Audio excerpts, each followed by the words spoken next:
Good evening. Good to see you all this evening. Glad that I could wake you up.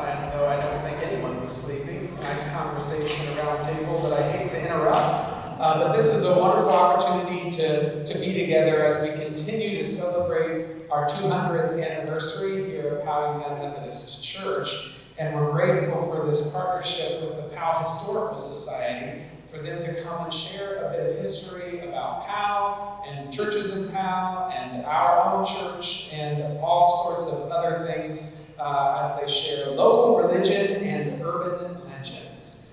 Alan Miller is here from the Powell Historical Society, helping with all of the media needs. And in a moment, Sherry Carmichael will be coming to offer her presentation. So let's have a word of prayer. God, we give you thanks for this opportunity to come together as we celebrate our history and the way in which you have been at work in our church and in our community. We just pray that you would be with us tonight, that even in these conversations, we might be drawn closer to you, closer to one another, and closer to those who came before us. We pray that you would bless us and make us faithful to serve you through this time together. We pray this in your name. Amen. At this time, I'll invite Sherry to come and offer her presentation. Let's welcome.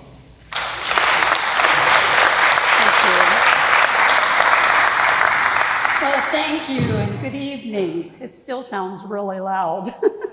There it went. But I do want to thank Justin and Karen and the committee that invited us tonight to share with you. I will do a disclaimer immediately. At the Powell-Liberty Historical Society, we strive to have the right information that we put forth, but we don't always have the primary sources to know for sure what we're telling you is correct. Therefore, the urban legend, part of my title there. And I hope that you will just enjoy this. We have, as a society, given the committee many of the things that we have in our files already. And so many of you may already know some of what I'm sharing tonight.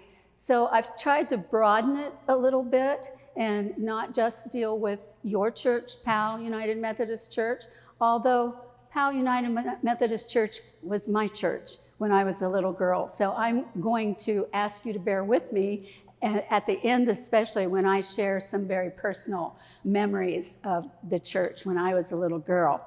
So I would also, before we begin, direct your attention to the table over there in front of your sign. These are some things that I brought from our collection. I will be talking about the quilt a little. There's also our flyer with membership in there and a little pad of paper that you can take that has our website on it. And I just highly suggest, if you're interested at all in local history, check out some of the programs that have been produced in the past. And that's why this is all here. We would like to put this program in our website as well. So I will also say, if you have information that is different from what I share or adds to, we're always looking to improve our information. So please be sure and seek us out and help us to have it correct. So, local religion and urban legends. I'm going to take us back to the very cradle of civilization for Liberty Township, to the very first pioneers that came in 1801. We read about the story of this trip to the Ohio Territory wilderness in the Delaware County history book that was written in 1880. The first family that came as a family, Mr. Carpenter, Irena Carpenter, his wife, and 10 of their children, along with about 20 other men, came to actually establish their home. And they landed embanked, I should say, I guess, along the Olentangy River, which in that day was called the Whetstone River. They landed north of Hyatt's, and they had property that they had already purchased from where they lived in the past in New York. And the story is told. I took the story from the history book and put a woman's perspective on it. It's called Irena Carpenter Journal. There she is. And we did a video of Irena telling the story in her words of coming. Now, it is historically based, but it's my ideas. And I can't believe I let the world see me without makeup. Okay, so that was May of 1801 when that first family came to settle. In the fall, Avery Powers' family, who had been in cooperation with Nathan Carpenter, his family arrived. And then the very next year, we have another family that arrived, and they are the Seller family. We still have descendants of the Sellers in our area today. We just lost one of the family members about a year ago, but I think Kim Seller still resides in the area. And some of what I have wanted to tell you about has come from histories that have been written in the past. But let me tell you how awful it was for the people to come when there was nothing here. And going back to the Carpenters, the legend says that when they arrived, after the arduous trip, they started in February. After this arduous trip, it's May 1st, and they debark and throw up a log cabin as fast as they can, and it starts to rain. And it rains for 8 days straight. So I say, as we talk about Irena, that it didn't make her feel any better to be in this place with a downpour for 8 straight days. But so we come to the Sellers who come the next year. And Lucy Taggart, who was a relative of the Sellers, has written this. She says, in 1802, Thomas Seller brought his goods on a flatboat while Josiah McKinney and his wife and 3 children, by the way, Josiah was a son-in-law. The daughter was Thomas's daughter, I should say, his wife. And the children were they brought the horses and the livestock overland. But the flatboat found too many shallows in the river where they became stuck. So they made slow progress. The horse party arrived 2 days earlier than the boat with the supplies. So this other group ran out of food, and they had nothing to eat for 2 days except the corn they carried for the horses and some squirrels that they shot for the children. At last, they heard the blast of the old conch shell from the boat, and they hurried down to the river to meet the family. The Seller family still has the conch shell that came in 1802 with that first journey to the wilderness here. It says Thomas Seller had bought 4,000 acres of land lying on both sides of the river, and he bought the land for $1.37 an acre. The early settlers built their cabins beside the spring. The rivers in those days had many springs where you could get clear, good water. Thomas had 10 children, 3 daughters by his first wife and 7 sons by his second wife. So the 4,000 acres made an inheritance of 400 acres for each of his children. There were plenty of Indians still roaming the Olentangy Valley at that time, but the Seller family never had any trouble with them because Thomas was a gunsmith as well as a farmer, and he repaired many of the guns for the Indians and kept them friendly. Okay, so here is this 4,000 acre tract that belongs to all of the Sellers on both sides of the Whetstone River, Olentangy now. And one of his sons, by the name of John, was a soldier in the War of 1812. Says he saw no fighting, But his unit was very busy cutting roads, building bridges and blockhouses. And when he returned home in 1814 to marry his sweetheart, he was deeply grieved to find her on her deathbed. Her name was Lydia Sackett. Now, this may be an urban legend. I am not 100% sure, but the story is that he stayed at her side while she lived, and when she died, he begged her parents to let him take her to a grave on his farm. And his brother selected the oak grove on the southeast corner of the farm, and there she was laid. That, men and women, is the Liberty Presbyterian churchyard. He himself, his first wife, Elizabeth Dunlap, and his second wife, Lucy Wilson, the mother of his 7 children, are all buried there as well. But there is no monument that remains for Lydia Sackett. So as the first burial there, if that is true, there's no way we know where she is. Isn't that a sad story? One I think that probably happened many times in pioneer days. So we have a cemetery on 400 acres of land that John Seller owns now. But what about that church that's there? So this is from Harriet Fry's history that she wrote about Liberty Presbyterian Church. And she says that the Liberty Church was organized in 1810. I believe your society was 1825, so it beats you a few years. But anyway, the services were held at the homes of members in the winter and in the woods in the summer. In October of 1820, the Seller brothers, George and John, took the contract of building and enclosing the frame of a building that would become the church for $70, and the congregation furnished the materials. Now, there's a funny story.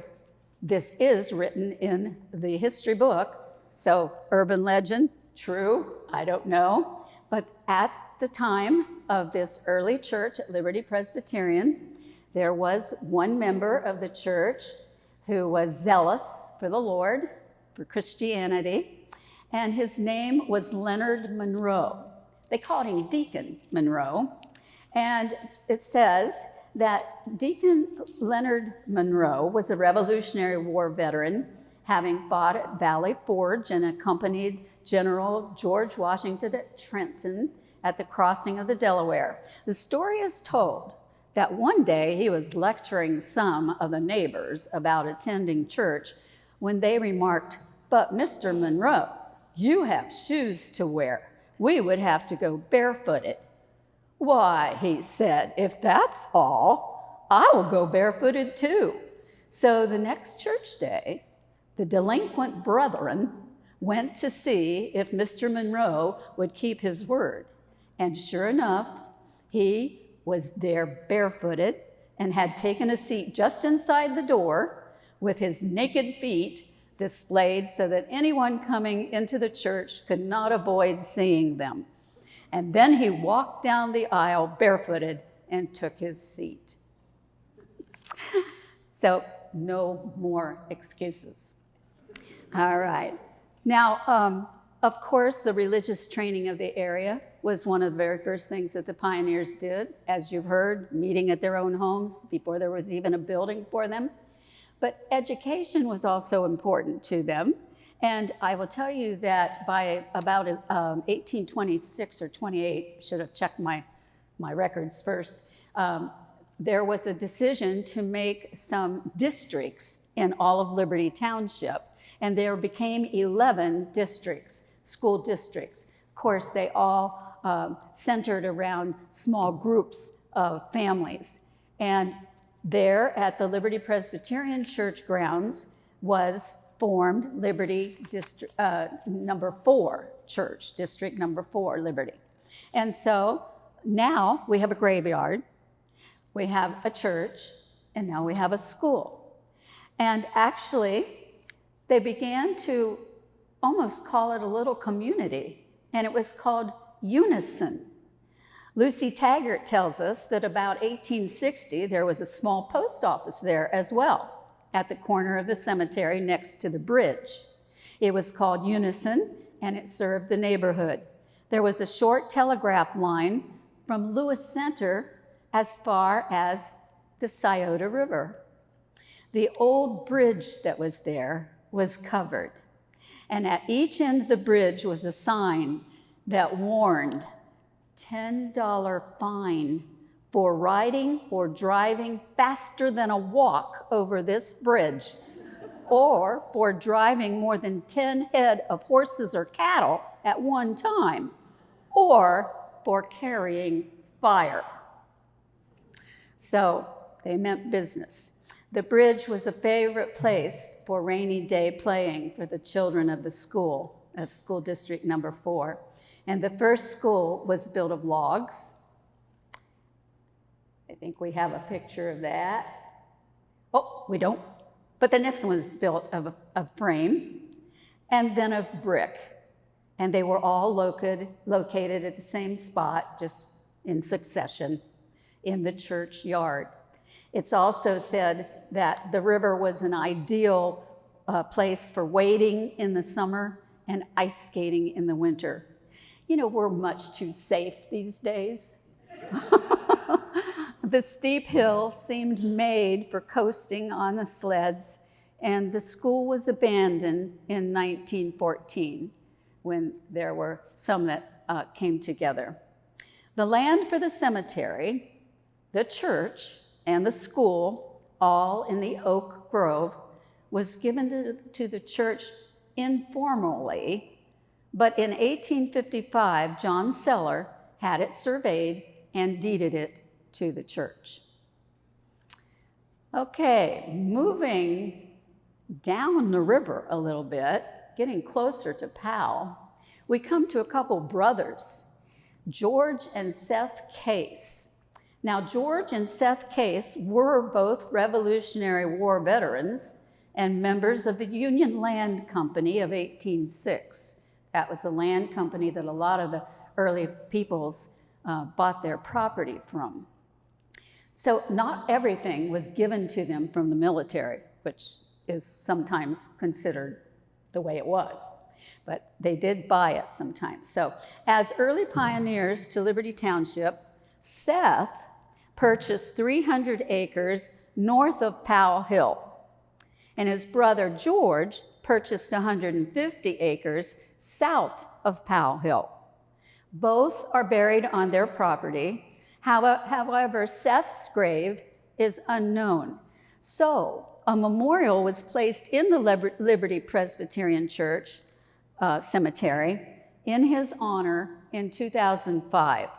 A distant relative did all the paperwork, and Schettinger put the marker in there as a Revolutionary War soldier, and you can go and see it should you wish.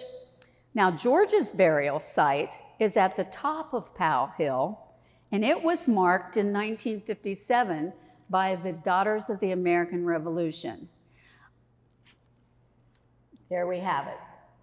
Right now, it's very hard to find because there are weeds all around it, but the Daughters of the American Revolution searched out from what they had read where he was and are fairly certain that they're very close, if not correctly, on top of he and his wife's graves. You know, next year, 2026, is America's 250th birthday. You probably heard about this. There's a lot of programs and events being planned to celebrate USA's birthday. And one of the things that is happening even locally here in Delaware County is we are trying to find Revolutionary War soldiers' graves. We want to decorate them. They have a particular flag that can be placed there. And so there's a real effort afoot to find these Revolutionary War soldiers. We also would love to have stories concerning these people, because there might end up being some cemetery tours and some reenactors if we can get enough information. So I'm asking you tonight, if you are aware of any and you have stories of any, to please let us know through the historical societies. Okay, here's a fun one. Okay, George has 150 acres on the south side of Powell Road, and it goes west as well as south. And he has a son named Titus Case. Titus became a pastor, a minister himself. He became a minister of the Christian church. And Father George gave him property right here where we sit. And he gave him this property in order for him to build his home in 1835. Says Titus was a minister of the Christian church, and he shared the Liberty Presbyterian Church for his services, as they sometimes met only every other Sunday. I don't know if you knew that or not. Evidently, it was a way for several congregations to use the same building if they didn't have one of their own. So Titus had a wife. His wife's name was Hannah. Hannah was not a nice person. She was not well liked. There was a well in front. Oh, you gave it away. There was a well in front of the Case house, which is now the site of this church. And the neighbors would come to get water. And one day, this wonderful message met her. And it says, of course, the Israelites prayed for bread in the wilderness, and God gave them manna. Titus Case prayed for a wife, and the devil gave him Hannah. A little postscript to that, poor lady. She lived to be 92 years old, but she died in a house fire. Okay. All right, well, on this property as well, it went out of the Case family. Other people lived here in this frame, just a frame house, nothing spectacular. But it became rather spectacular because about in the 30s, a gentleman by the name of Dr. Cox bought the property. He was, he birthed babies, whichever that is, obstetrician, okay? And he worked at a hospital in Columbus. His wife died. He had one daughter. She married. And this good doctor adopted 3 boys. 2 of the boys were my age, about my husband's age, and they ran around like crazy. And all kinds of things happened in that church, in the house with all those boys, and no real female to watch over them, except a black nanny. She was wonderful. Her name was Inez, and she chased those boys around with a broom, and that's no urban legend. I saw it. And anyway, so the Coxes lived here. He later married a younger lady, had some more children in the house, and then Dr. Cox died, and his wife and other children moved away. Doc Cox is in the Powell Cemetery. And then in 1968, some really important people ended up here on this property. I don't know if this is going to be new to you or not, but this original Case home had been remodeled. It looked like a Southern colonial. There was a TV personality called Nick Clooney. I don't know if you have heard of him. He's the brother of Rosemary Clooney, the vocalist and movie star. He rented the home, and he had a young son. The young son is our modern day movie star, George Clooney. Lived right here for 2 years. Went to school in Worthington, not Powell, but he went to a Catholic school in Worthington. And so You can say that your church is on the spot where George Clooney lived, if that makes any difference to you at all. Okay, so let's now get into a little bit more about the Powell United Methodist Church. We understand that, and this is from a history written by May Duffy, who was very much a part of the church at the turn of the century and all her life. She really dedicated her life to teaching and to the church. And May wrote a history, I think probably for the 150th, or maybe it was just the 100th anniversary, your anniversary. Of course, she's been gone for a while. But from her history, we find the Methodist circuit riders came to the community of Middlebury. Did you know Powell was called Middlebury in the beginning?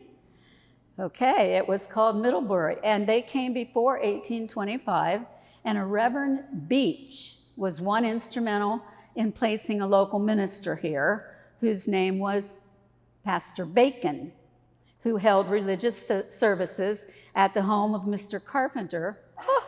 We heard about Carpenter way back, didn't we? Before the era of organized societies.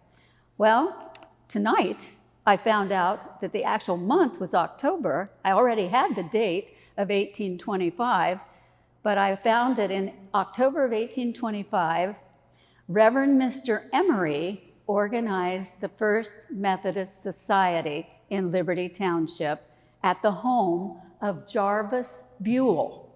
Jarvis Buell's home was located 3/4 of a mile north of Middlebury at what is now called Seldom Seen. So that was the first meeting place, okay? To continue, we will learn about Emery Chapel. In 1840, the Methodist Society built its first church on the west side of South Liberty Street in Middlebury, and it was a log structure, very plainly furnished, and it was christened Emery Chapel in honor of its organizer. In 1859, Emery Chapel organization built its new home on the east side of South Liberty, just went across the street, okay? And the lot was purchased from John Lowry for $60. John Lowry is my great-great-grandpa, okay? It was erected under the pastorate of Reverend Levi Cunningham, and Superintendent A.G. Hall stands for Asa Gordon Hall. He was an extensive landowner and organizer of the Sunday school, and he was also the founder of the village of Powell in 1876. Now, I think I'll throw in here, because I've told you Powell was called Middlebury, so when did it become Powell? So in 1857, we wanted a post office of our own. They'd been carrying the mail from Lewis Center, and we wanted a post office of our own. And so in order to get the legal papers presented correctly, they contracted with Judge Thomas Powell. And it was Tom Hall that got Tom Powell to do the work for us. And so at that point, we were thanking the Judge Powell and renamed Middlebury Powell. So that's when that happened, 1857. Okay, so his son, Asa Gordon, not only was he a Sunday school organizer, but he also determined that Powell should be put on the map a little bit more than just a post office. And so it was he who in 1876 drew up a plat of the town and submitted it to become an actual town. And we were then on the map. Well, before that, in 1865, Reverend James Mitchell, an Army chaplain, became a minister of the 4-point circuit. You probably understand that we didn't always have a pastor living here just for this church, that they sometimes had to share their duties among the area.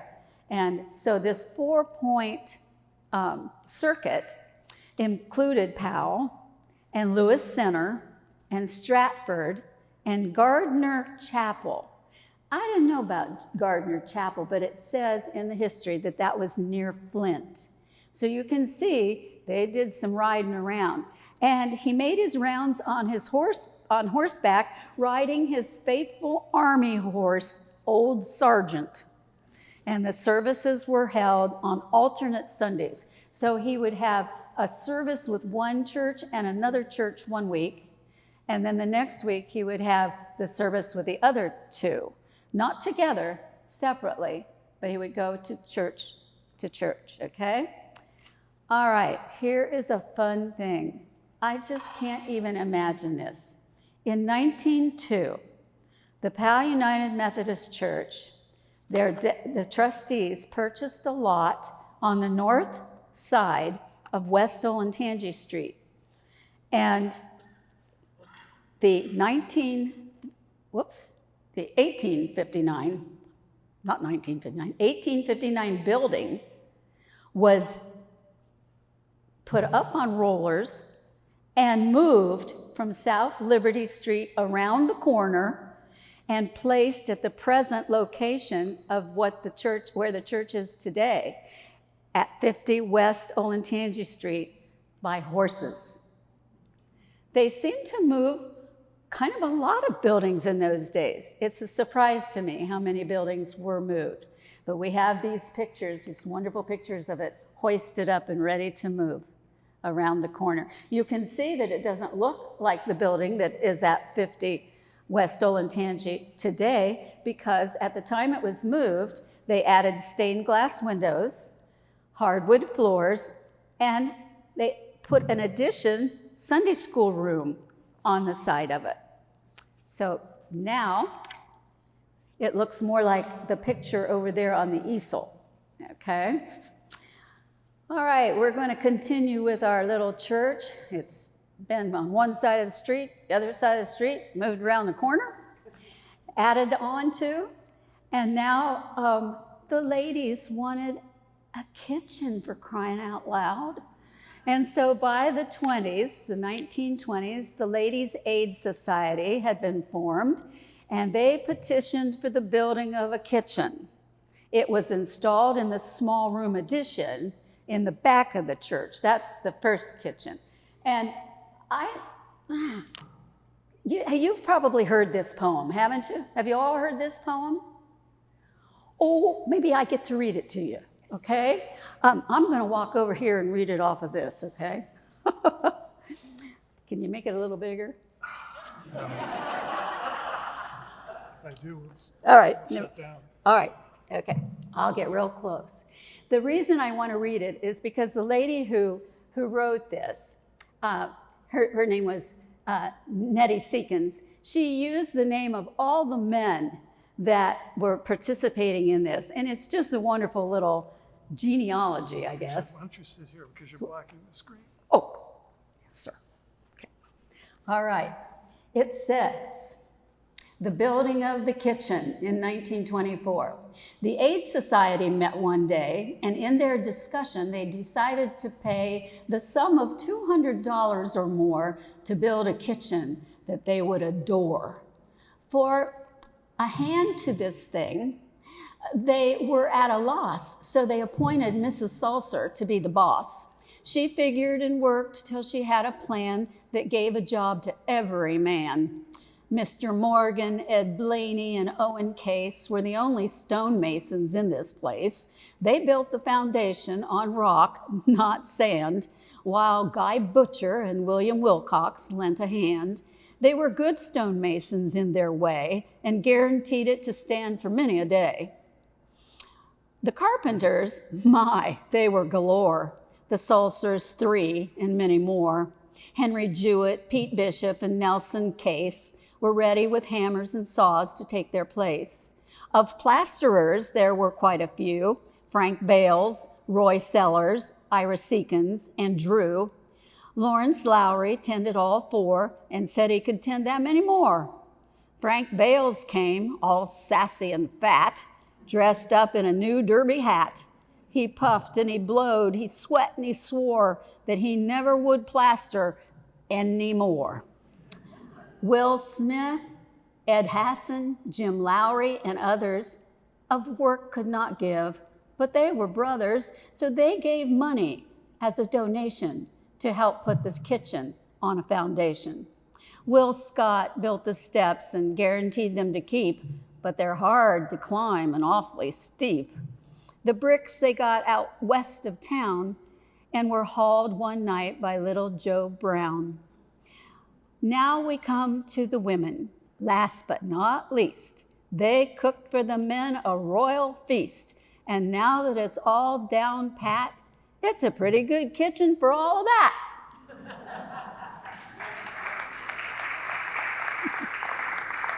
I love that.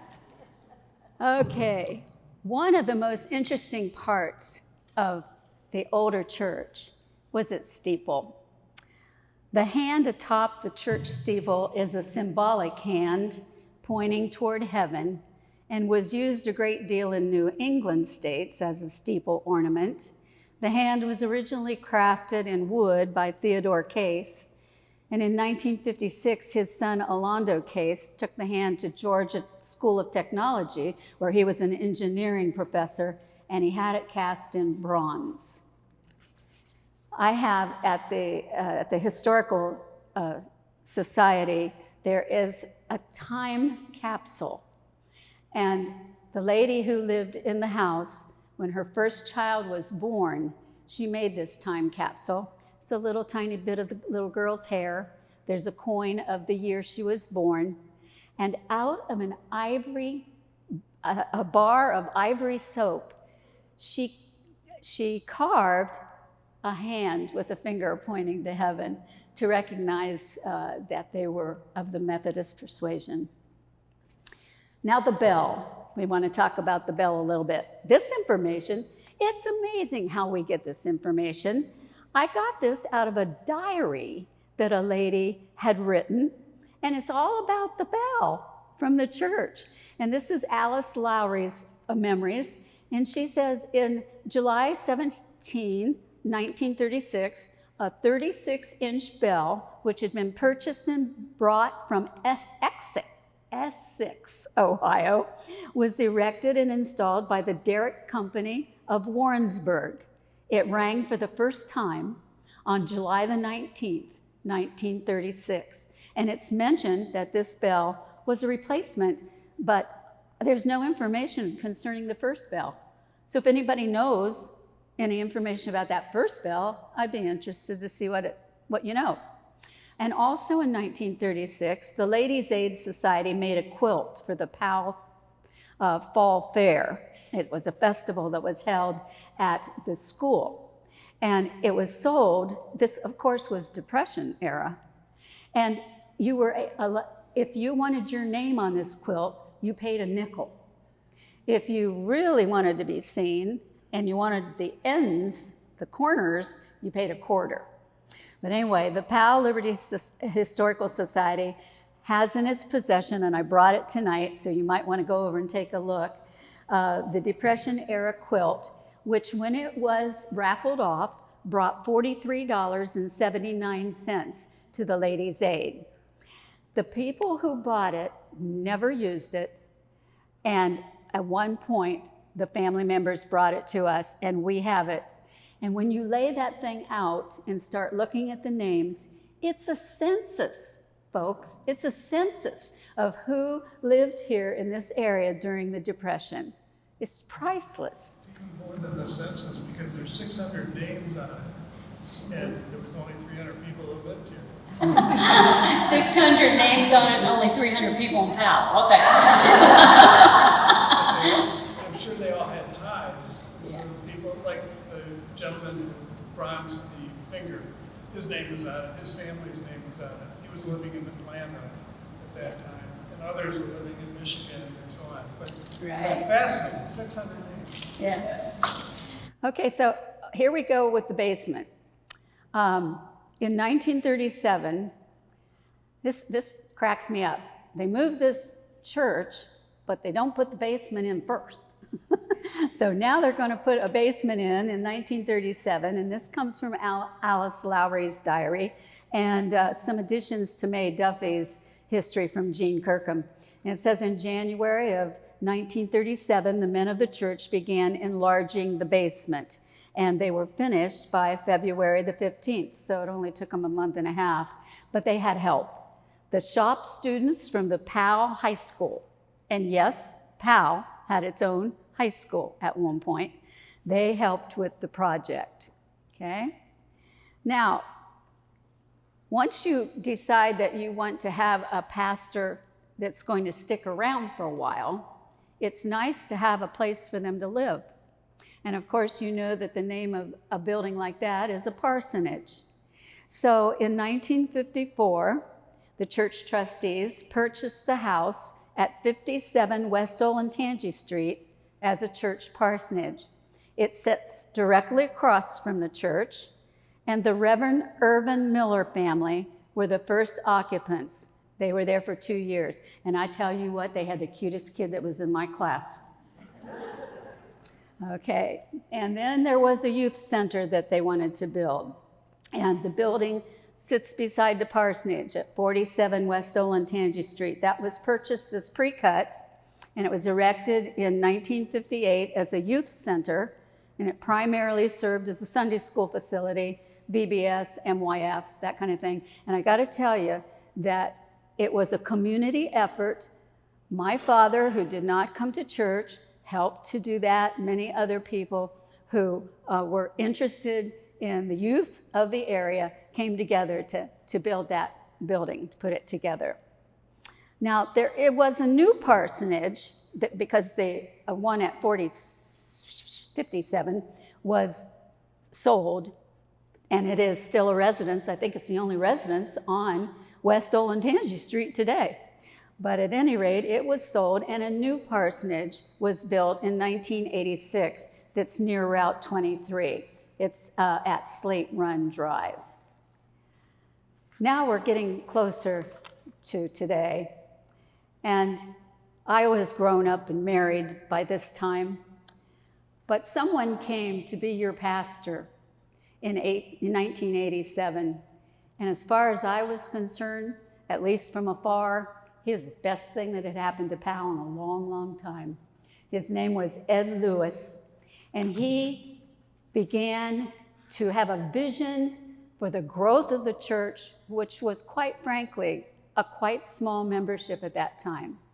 It was also at the very time that Powell's population was beginning to mushroom, because we were beginning to have some of these developments in the area that were bringing in more and more people. So with Ed Lewis and the population boom that was coming in the late 80s and 90s, the church was, can I say, reborn? And it began to take on a new feel. People were excited. And so there was land bought where George Clooney used to live. And there was a groundbreaking in March of 1989. Some of you might see Ginny Hess up there in that picture, my old neighbor, good friend. And there's another picture that is pretty hard to see, but has Ed Lewis in there. And so the new building began. Started with this room, I believe, before the auditorium, and has set you people on a new journey and a new part of your history, a new era of your history. The old church was desanctified. That makes me sad to say that, desanctified. But everything had been brought here. I remember there's a picture of the horses bringing things here from Craig Askin's horses. And they brought the altars and the crosses and things like that, and brought them in here and set them in this room. And the old church was then desanctified. Okay, that kind of ends what I wanted to share about your history. I have some memories I want to give, but that's kind of where I am at the end of telling you about your church and the history of it. But I did want to tell you that when I do walking tours around town and I point out the historically important buildings that are still here, there's one place that I point out and I say to them, this building was built as something that just didn't last because we were all Methodists here. We were all Methodists. If you were Catholic, you had to go to Worthington or Delaware. You could go down to the Presbyterian church. I don't think there was a Baptist church anywhere in the area. We were all Methodists. But this building at, 55 East Olentangy Street, that's still standing today, started out as a Seventh-day Adventist church. It just didn't last.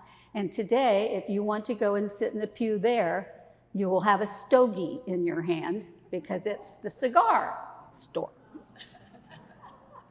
Okay. It did become a residence in the 1900s when it was disbanded sometime just before that. It became a residence. And it's been a lot of different things since, little stores type things.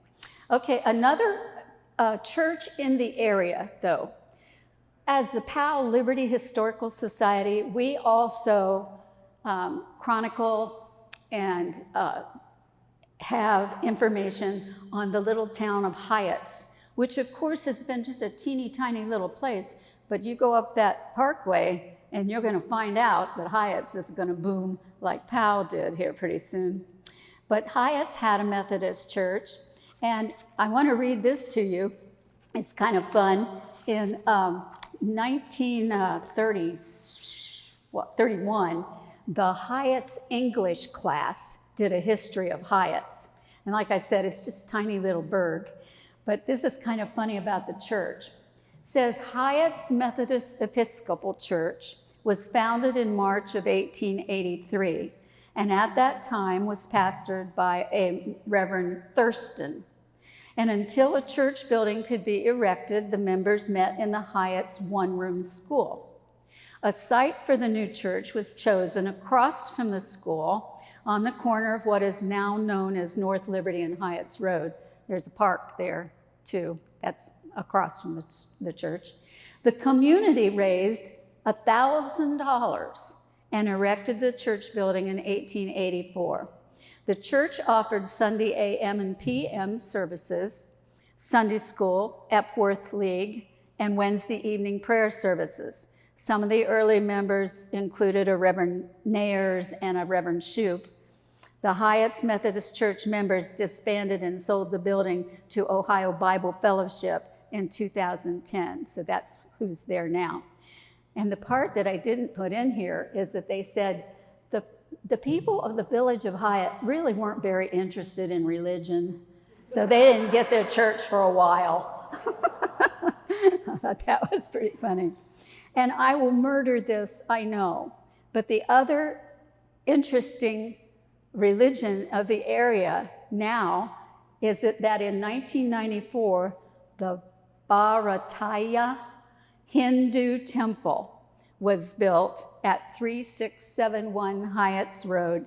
It's recognized with an Ohio historical marker, which was the first such marker placed in Liberty Township.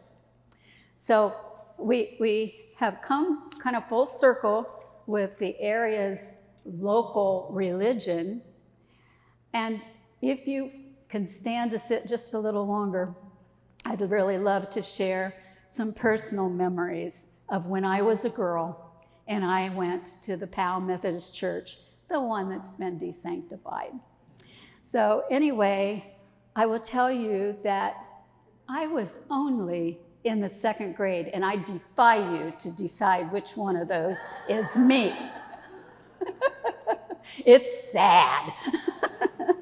But anyway, I was in the second grade, and I begged my mother. What? So give them a chance. No.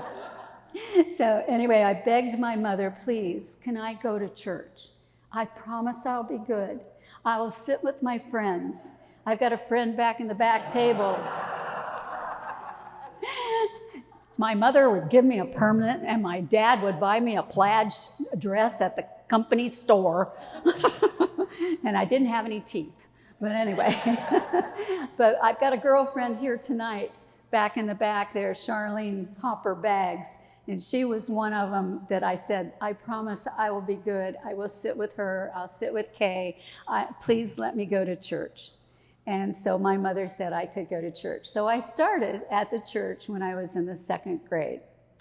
One of the things that I clearly remember is seeing the adults coming into church, and they all carried their Bible. They didn't just listen to the sermon. They turned to the chapter and verse. They paid attention that way, and they studied themselves, I know. I love the fact that they carried their Bibles. We carry our phones now, but it was just a mark of the idea that they were into this. They weren't just sitting there in the pews. I also remember the basement, that funny basement. Those Powell school boys and the other men that dug the basement, when they dug it, they didn't smooth the walls. They just plastered over and painted over the shovel diggings. And so it was kind of womp, womp, womp, but I remember leaning against it on hot summer days. You go down to the basement, it was cool, and you could lean against there, get it in your back, and it was just a neat place to be. And we had Sunday school down there. And I remember that we didn't just hear Bible stories. We did a lot of Bible verse memory. They say that the best time to learn, the easiest time to memorize, and the way you'll retain it the longest is to learn it as a kid. So I am eternally thankful for the religious training that I got down there in that basement. And the pictures here is of Charlene's birthday party. So we didn't just have church down there, we got to use it for some other things too. Thank you, Charlene, for the pictures. Okay, ringing the bell. We talked about in the poem, it talked about little Jim Brown bringing the material to make the kitchen. Well, Jim Brown was also a fixture in this town. He never married. He graduated in 1912 with my grandmother. And he, like Mae Duffy, kind of dedicated himself to education and to the church. He wasn't a teacher. He took care of the coal furnace in the Powell school. He put the coal in and he took the cinders out. He was always there. He was the janitor. But on Sundays, he rang the bell. And I miss hearing the bell ring in the town of Powell today. He rang it for Sunday school. He rang it for church. And if you were there when he was ringing it, he would pull the rope down and you could grab onto it and ride it up. That is a great memory in my mind. Jim Brown and the bell. Catechism and baptism. When I was 12, I decided that I wanted to be baptized. And so I took the catechism classes and I was baptized here in that little church in Powell. The organist there, from the time I was little and there, was Lucille Canfield, Lucille Sharp Canfield. Now, she was known as Billy, and she actually got mail from the post office that simply said, Billy, Route 1, Powell, Ohio. That's how everybody knew her. She was a wonderful organist, and I will read you this because this was in her daughter Jean's memory. It said, she continued as organist until her death in December of 1967. And in November, 1 month before, in 1967, she played a stirring rendition of Mine Eyes Have Seen the Glory of the Coming of the Lord. And the pastor at that time says, I don't think I'll ever hear that played like that again. And he didn't. She died the next month. Her daughter, Jean Kirkham, was the choir director. She was also like a second mother to me. Had a son in my class and a daughter a year or two younger. We were more like sisters. And I could go to Jean and tell her anything. And she was like a second mother to me. I miss her. She lived into her 90s and was dedicated to this church. And some of you may remember her. Recitals. Because she was my vocal teacher, we always used the Little Methodist Church for our recitals. And I can't tell you how many times on a summer day, Sunday afternoon, we'd get all dressed up and go up there, and I'd open my mouth and sing a few words and then forget the line. Okay, babysitting. This next picture shows one of your pastors, past pastors. This was Charles Lockie and his wife, who had multiple sclerosis. They lived in the parsonage across from the church. She was unable to take care of the 3 kids she had, really. They were young and they just ran circles around her. She really couldn't do the housework. And I would babysit for her and take care of those kids and clean that house for 25 cents an hour. And I don't imagine they could really afford that. But I'm glad to say that I did it. Noodle dinners in the fair tent. Powell used to be a staple at the Delaware County Fair with a tent that served turkey dinners, noodle dinners, chicken noodle, and I was there doing all of that too. Another really wonderful memory is Christmas Eve midnight services in the little church with the candles burning. When I was a teenager and had a boyfriend, he came with me a couple times, and it was a kind of a special night to share with him there. I still share with him every Christmas Eve.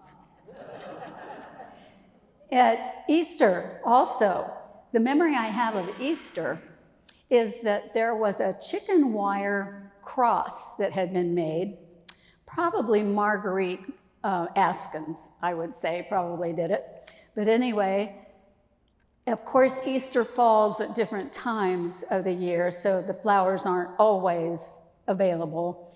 But I have vivid memories of walking into the church and smelling the daffodils and seeing that chicken wire cross filled with yellow daffodils, just filled. Offering nickels. Oh, this is a good one. This is me, look a little better in the second grade picture. And my brother Mike, I'm 6.5 years older than him. And of course, it got to be my job to take him to Sunday school too. Mother and Daddy got a day off. So anyway, we would walk up to the church, and he looked so angelic there. And Daddy would give us a nickel for the offering, each of us, and a nickel to spend at the penny candy counter at Plumber's on our way home. How many of you have tried to decide how to spend your pennies at the penny candy store? Well, I did a pretty good job of it, but my brother could never decide how to spend his pennies. And finally they would say, Mike, for heaven's sakes, choose something. I would become so frustrated, so embarrassed that I would say, we're going home, you're done. And he would, on the floor, kicking and screaming. And I grab him by the arm, and I have pulled, if you go to Hooly Hooly, that's the place where the penny candy was. You will see in the original steps there, kind of a divot in them. because I have pulled my brother down those steps, kicking and screaming so many times, and kick him all the way home and say, I can't do this anymore. He embarrasses me to death. But at any rate, my dear brother, I could still kick him. But anyway, those are my memories, and I'm going to close with this. You're probably glad. This comes from Jean Kirkham, and she says, I think I'd get teary. There are radiant remembrances of people and events in the church's history. Were we to attempt to list them all, our pages would run into the hundreds. Pause a moment to remember a special candlelit Christmas Eve service, a beautiful Easter sunrise service beside the river, with a return to the church for the sight of the empty tomb and the old rugged cross, or a special moment in regular worship service when the whole congregation came forward to the altar, clasping hands and praying for the very life of the little church. Each member has a store of these radiant remembrances, plus the strength and the will, with God's help, to carry on this heritage for generation after generation. Psalm 145:4 says, one generation shall praise thy works to another and shall declare thy mighty acts. Go forward, Powell United Methodist Church. Celebrate your 200 years, but keep going.